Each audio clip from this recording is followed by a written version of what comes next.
When these things were done, the leaders came to me, saying, The people of Israel and the priests and the Levites have not separated themselves from the peoples of the lands, with respect to the abominations of the Canaanites, the Hittites, the Perizzites, the Jebusites, the Ammonites, the Moabites, the Egyptians, and the Amorites.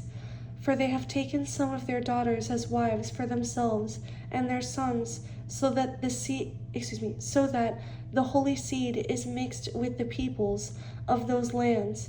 Indeed, the hand of the leaders and rulers has been foremost in this trespass. So when I heard this thing, I tore my garment and my robe, and plucked out some of the hair of my head and beard, and sat down astonished. Then everyone who trembled at the words of the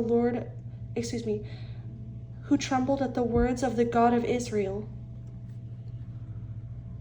assembled to me because of the transgression of those who had been carried away captive, and I sat astonished until the evening sacrifice. At the evening sacrifice I arose from my fasting, and having torn my garment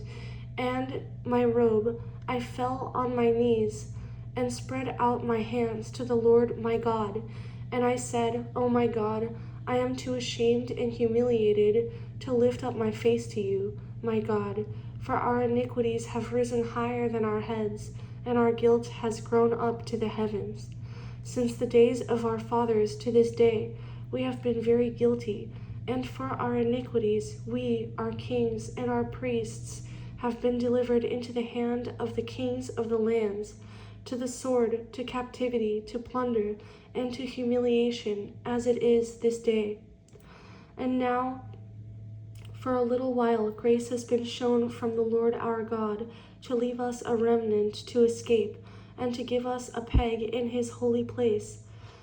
that our God may enlighten our eyes and give us a measure of revival in our bondage. For we were slaves, yet our God did not forsake us in our bondage, but he extended mercy to us in the sight of the kings of Persia, to revive us, to repair the house of our God, to rebuild its ruins, and to give us a wall in Judah and Jerusalem. And now, O our God, what shall we say after this? For we have forsaken your commandments,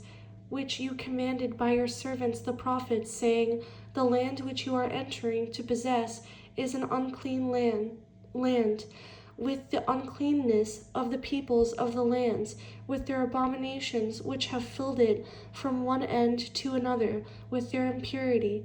Now therefore do not give your daughters as wives for their sons, nor take their daughters to your sons, and never seek their peace or prosperity, that you may be strong and eat the good of the land, and leave it as an inheritance to your children forever. And after all that has come upon us, for our evil deeds and for our great guilt, since you, our God, have punished us less than our iniquities deserve, and have given us such deliverance as this, should we again break your commandments and join in marriage with the people committing these abominations?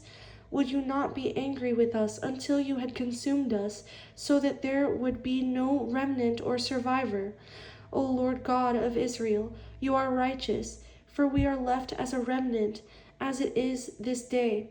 Here we are before you in our guilt, though no one can stand before you because of this.